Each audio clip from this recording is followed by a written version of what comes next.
Bienvenue sur Top Invest, la chaîne des tops d'investissement. Ici, on parle essentiellement d'entreprises de qualité. Avons-nous une opportunité d'investissement sur Reward Media? C'est la question à laquelle on va essayer de répondre en se basant sur les états financiers de la compagnie. Donc, ceci représente uniquement mon point de vue et non un conseil d'investissement. Si cette compagnie vous intéresse, n'hésitez pas à aller lire les rapports financiers parce qu'ici, on se limite uniquement aux états financiers et c'est 50% du travail. Donc, ici, nous avons un groupe média français, d'accord? Donc, Reward est le premier groupe de presse magazine français en nombre de journaux détenus. OK. Donc, journaux, donc quand on parle de journaux ici, je pense directement à la publicité. Et quand on parle de publicité, je pense directement à la concurrence avec les grands groupes comme, voilà, je pense directement à la concurrence avec les trucs comme Facebook, Google, la télévision, je sais pas moi, la radio. Donc, les journaux rapportent encore de l'argent. Surtout quand vous avez une certaine notoriété. Et surtout si vous avez des gens qui sont assez fidèles, comme le public des femmes, d'accord? S'ils sont des gens qui continuent à, voilà, qui continue, surtout si vous avez une présence sur le plan digital, ok? Donc, les femmes sont plus fidèles que les hommes de nature, d'accord? Alors, dans tous les sens du thème d'ailleurs, donc à la fin de la journée, oui, ne m'attaquez pas, d'accord? Ne m'attaquez pas. Donc, ici, c'est ce que je pense. Donc, maintenant, Reward ici, quand on regarde à peu près ce qu'ils ont, ils ont à peu près des Auto Plus, voilà, donc sport, football.fr, DZ Foot, football.fr, est-ce que je connais ce site-ci? Je suis un... DZ Foot, je pense que c'est plus un site algérien, c'est bien ça. DZ Foot, je ne savais pas que DZ, enfin je l'ai connu quand on a joué contre l'Algérie, je ne sais pas pourquoi il s'appelle DZ et ça m'a toujours étonné, mais ce sont des férus de football et franchement j'ai vu passer DZ Foot partout sur mon fil d'actualité Facebook tous les jours, surtout avec la polémique qu'il y a eu après le match. Donc je m'excuse encore pour mes amis algériens, ça sera la prochaine fois, désolé.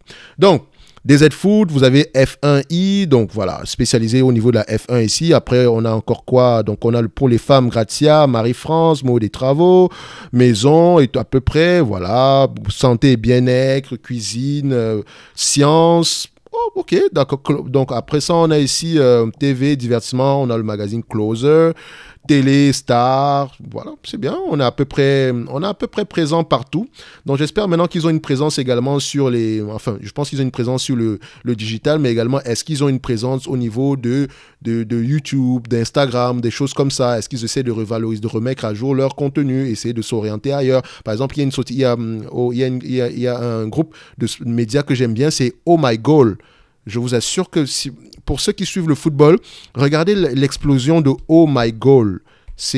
Franchement, Oh My Goal est venu concurrencer là où les plateformes comme voilà, Foot Mercato, comme le 11 mondial, c'était déjà un peu en chute libre, comme France Football. Oh My God, je disais Oh My Goal, oh My Goal. Ils sont arrivés comme un cheveu dans la soupe et boum, ils ont explosé littéralement parce qu'ils ont double down, donc ils ont investi massivement sur les réseaux sociaux, sur leur présence sur YouTube, sur leur présence sur Instagram, etc. Et aujourd'hui, ils s'en sortent très très bien. Allez-y un peu regarder l'histoire de cette compagnie-ci, c'est très intéressant, d'accord? Donc, on revient sur notre analyse de Reward. Vous savez ici qu'on travaille avec, avant tout, on regarde le revenu, la croissance des revenus, la marge nette, etc. La marge nette ici, la dette nette, le nombre d'actions, le dividende, si dividende il y a, ok? Donc, on regarde cette compagnie ici sur le plan du revenu. Est-ce que nous avons des revenus stables ou croissants? Nous avons des revenus croissants. Maintenant, est-ce que cette croissance-là est organique ou bien par acquisition? C'est la question qu'on doit se poser. Donc, nous voyons aussi qu'on a fait une grosse acquisition ici en 2019, peut-être ici en 2020 également. Mais dans tous les cas de figure, ça peut être une croissance assez organique ici. Donc, en termes de revenus, ici, on est à 469 millions d'euros. Ici, on va mettre 470 millions d'euros pour faire simple. En termes de revenus, donc 470, 470. Croissance des revenus ici, qu'est-ce qu'on a en termes de croissance? Donc, je mets ici, je prends ma médiane, croissance, on met médiane, on revient ici, on le met en pourcentage, year over year. Donc, ok, est-ce que ça me donne une information ici? Bon, je pense que lui, il est assez limité à ce niveau de la compagnie. Il est limité à peu près sur cette compagnie-ci. Donc, on va se dire que au niveau de la croissance ici, je vais essayer de mettre ça annualisé. Donc, on va le mettre sur un an. On va le faire comme ça. Oui, là, on a l'information. Donc, si je prends les 10 dernières années, à peu près, donc on le prend ici, on le remet ici en termes de pourcentage. Bon, c'est toujours la même chose. OK. Donc, on n'a pas une entreprise qui n'y a pas une grosse croissance ici. Donc, quand on regarde ici en termes de, voilà, sans prendre en considération le volume de croissance, donc on a à peu près ici aux alentours de, voilà, légère petite croissance, elle se maintient, elle arrive à se maintenir. On va rester à 470 millions d'euros. OK?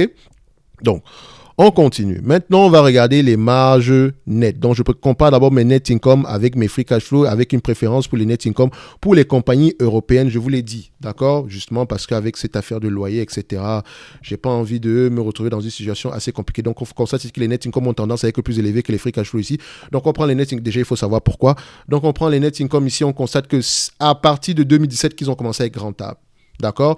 Et s'ils ont commencé à être rentables parce que la marge brute a augmenté, donc on regarde ici le niveau de marge brute ici, ou bien c'est parce qu'ils ont, la marge opérationnelle a diminué, donc la marge brute a plutôt diminué ici, la marge opérationnelle ici, EBITDA, donc EBITDA c'est pas la marge opérationnelle, hein, donc c'est l'EBIT ici, la marge opérationnelle, impôts et taxes, donc on constate que la marge opérationnelle était en négatif en 2017 et a commencé à être en positif, donc ils sont de plus en plus efficients. Ça c'est bien, j'aime ça, donc on a une entreprise qui est de plus en plus efficiente ici, c'est bien. Donc ici en termes de revenus ici, donc je vais prendre ici, on va regarder également les revenus en termes, pas les revenus, les net income en termes de marge. Qu'est-ce que ça nous donne ici comme information sur les dernières années ici? Donc je vais prendre ici la médiane. OK, donc on prend la médiane, on ferme ça sur les 5 dernières années 4%, 3 dernières années 6,5%. Par rapport à l'année précédente, on a à peu près 7% par là. Donc, ça continue à augmenter. Donc, on est en période de rentabilité ici aujourd'hui. Donc, on va se dire ceci. On va faire simple. Et je vais vous dire que c'est assez optimiste ce que je fais ici aujourd'hui. On va se dire que les revenus actuels sont durables. 38,80. Donc, on va mettre ici 38,80 millions d'euros. Et sachez que c'est à peu près par rapport aux 12 derniers mois. OK? Tout en se disant qu'il y a de grandes chances qu'on maintienne cela. OK? Donc, ce n'est pas en pourcentage, c'est directement en volume, 38,8. Maintenant, nombre d'actions, est-ce que le nombre d'actions a diminué? On veut une entreprise qui rachète massivement ses actions. Voilà, on a 55 millions ici. Il semble-t-il que le nombre d'actions augmente plutôt légèrement. Donc, quand on regarde ça, voilà, le nombre d'actions augmente. C'est bien. Non, c'est pas bien, pas du tout. Il faut savoir pourquoi est-ce que ce nombre d'actions-là augmente. Depuis 2020, on a une légère diminution, mais voilà, je n'aime pas ça. Mais il faut prendre en considération que le nombre d'actions augmente. 55,42, c'est le nombre d'actions. Donc, 55,42. Maintenant, le PR moyen ici, généralement le marché paye combien pour ce genre de compagnie? 15-17 fois les bénéfices. Moi, personnellement, c'est ce que je paierais. Pas 20 fois en tout cas, pas pour cette compagnie-ci, parce qu'il y a également des nuages gris à l'horizon, notamment avec l'environnement de la pub qui change beaucoup. D'accord, il faut également voir comment est-ce qu'elle fait son business ici. Donc, la moyenne ici des PER est de 12 fois les bénéfices. Donc, on a encore moins que ce que j'espérais. 12 fois les bénéfices. Ici, bon, on va prendre 12 fois les bénéfices. Hein. On va pas essayer d'être plus intelligent que le marché. On va mettre 12 fois les bénéfices. Donc, je pourrais mettre entre 12 et 15 fois les bénéfices ici. On va mettre 12 fois les bénéfices. OK, on ne veut pas avoir précisément raison. On va avoir le moins tort possible. 12 et 15. OK, donc, la dette nette ici. Est-ce qu'on a un niveau de dette nette ici? Est-ce que l'entreprise a une énorme dette? Donc, est-ce que la dette nette diminue ou est stable? On a une dette nette aux alentours de 26-28 millions d'euros ici. Donc, la dette nette tend à diminuer. On va mettre ici 29 millions juste pour faire simple ici. Donc, 29 millions. Le dividende, on va y revenir tantôt. Si dividende il y a, je ne pense même pas qu'il y ait de dividende. Mais voilà, on a tous les éléments nécessaires. 38,8 ici, c'est le net income. Multiplié par 12 fois les bénéfices. Ça donne ici 465 millions d'euros, moins la dette nette, 29 millions d'euros ici, divisé par le nombre d'actions, à peu près 55,42. Donc, ça fait ici aux alentours de 7,87 €. Donc, à peu près 8 € par là. 7,87 € à 12 fois les bénéfices. Et j'en suis que 12 fois les bénéfices, c'est même déjà assez gentil. Donc, même pas assez gentil, je pense que c'est un peu très pessimiste pour cette compagnie-ci. Donc, il faudra aller voir pourquoi. Peut-être que c'est parce que c'est le domaine de la pub et que peut-être que les volumes n'augmentent pas énormément. Il faut également aller voir par rapport aux journaux. Les journaux physiques représentent combien en termes de revenus? Les journaux, le tirage en digital représente combien par rapport à la pub? D'accord? Si le digital est plus élevé que la pub, tant mieux. Si le digital est plus élevé que le physique, tant mieux. D'accord? Il y a de fortes chances qu'on continue à faire croître les revenus dans le futur. D'accord? Donc, ici, on a 7,87 €. Donc, à peu près 8 € par là, à 12 fois les bénéfices. Si on le prend par exemple à 15 fois les bénéfices, on le fait bêtement. Hein. Donc 15 ici multiplié par 38,8 moins 29 divisé par le nombre d'actions ici, divisé par le nombre d'actions aux alentours de 55,42, ça donne ici 9,97 €, donc à peu près 10 € par là. Donc ici, X15, ça donne ici aux alentours de 10 € par là. À 12 fois les bénéfices, 7,87 €. À 15 fois les bénéfices, 10 €. D'accord? Donc, en date d'aujourd'hui, si l'entreprise vous distribue la totalité des free cash flow en termes de dividendes, vous aurez un rendement de combien? Vous aurez un rendement aux alentours d'à peu près 11%. OK? Si on ne prend pas en considération la dette, bien sûr. Donc, elle a les moyens de vous payer un dividende. Je ne sais pas ce qu'elle fait avec ce cash-là. Est-ce qu'elle paie un dividende ici ou bien mon logiciel ici ne me donne pas la bonne information? Donc, on pourrait le voir ici. On a un onglet dividende ici.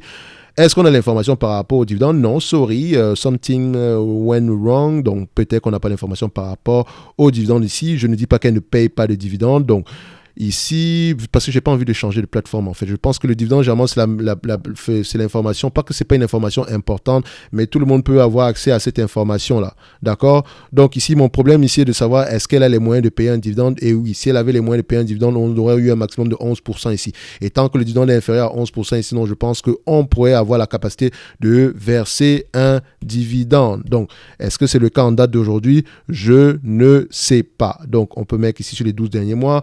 Est-ce qu'on a un dividende? Même pas d'information. Donc, si elle verse un dividende, ce dividende-là, il est peut-être safe au prix actuel, donc je pourrais même aller vérifier ça ici, parce qu'il y a quelque chose qui me dérange, c'est que quand je cherche une information et que je ne la trouve pas, ça me dérange. Il faut que je la trouve absolument avant de vous laisser partir. Donc ici, on va aller regarder ça rapidement. Bon, on va exploiter des dividendes, donc le sujet est clos. Donc ici, on se dira que la compagnie au prix actuel pourrait peut-être représenter une opportunité d'investissement si on s'échange à 15 fois les bénéfices. Elle pourrait s'échanger à 15 fois les bénéfices littéralement, mais qu'est-ce qu'elle fait avec l'argent? Est-ce qu'elle rachète ses actions? Première question. Est-ce qu'elle rachète ses actions? Est-ce qu'elle verse un dividende? Par rapport quels sont les risques d'investissement dans cette compagnie-ci? Parce que c'est le domaine des journaux et je sais que c'est un domaine qui est très, très attaqué, très, très compliqué depuis l'avènement d'Internet. Parce que son business premier, c'est la pub. Mais essayer d'aller voir également si elle a des relais également, si elle pourrait avoir des revenus ailleurs. Donc, allez-y lire les rapports financiers de Reward. Moi, j'aime bien ce que je vois ici. Ça pourrait m'encourager à peut-être creuser un tout petit peu plus. C'est pas ce que je vais faire, mais voilà, si j'avais été à votre place, ça pourrait m'encourager à creuser un tout petit peu plus ici. Donc, si vous l'avez acheté déjà aux alentours de 2, 3, 4 euros ici, il y a de fortes chances que vous ayez eu un très bon prix ici. Donc, admettons que les 38 millions d'euros ici, là, soient stables dans le temps. Donc, ce qui nous intéresse ici, c'est que est-ce que les marges sont stables dans le futur? C'est ce qu'on aimerait savoir. OK? Donc, allez-y lire les rapports financiers. Semble-t-il que ce soit une compagnie assez bien gérée. Je vois ici on avait une entreprise qui ne ramenait pas d'argent jusqu'en 2017. Et depuis 2017, elle ramène de l'argent de manière à peu près, voilà, de manière récurrente. Donc, c'est même en pleine croissance en termes de marge ici, alors que les revenus sont légèrement un tout petit peu plus stables ici. C'est-à-dire que l'entreprise est de plus en plus efficiente. Donc, on aime ça. Allez-y lire les rapports financiers afin de vous faire votre avis par rapport à cette compagnie-ci. Et on se donne rendez-vous sur la prochaine vidéo. Et comme je l'ai dit, faire simple, Reward, à 12 fois les bénéfices, on est correctement évalué ici, donc 7,87 €. Et à 15 fois les bénéfices, on pourrait être aux alentours des 10 € par là. Donc, au prix actuel, si elle vous verse la totalité des dividendes, à la totalité des free cash flow en termes de dividendes, vous aurez 38,80, vous aurez aux alentours de 11% par là. Si le 38 millions d'euros ici est stable, au moins dans le futur, au moins sur les 10-20 prochaines années, on pourra avoir une opportunité d'investissement. Mais quand je dis s'il est stable, c'est dans le sens où est-ce que le business principal est stable? Donc, allez-y regarder tirage papier, digital, qu'est-ce qui rapporte le plus entre les deux? Si digital rapporte de plus en plus d'argent, on peut se dire que bon, il y a de bonnes chances que dans le futur, tout se passe bien. Regardez également la fréquentation, le nombre de personnes qui fréquentent le site web chaque mois. D'accord? C'est très important. S'il est en constante augmentation, c'est bien. D'accord? Donc, voilà, j'ai à peu près fait le tour de cette compagnie-ci. Merci à vous.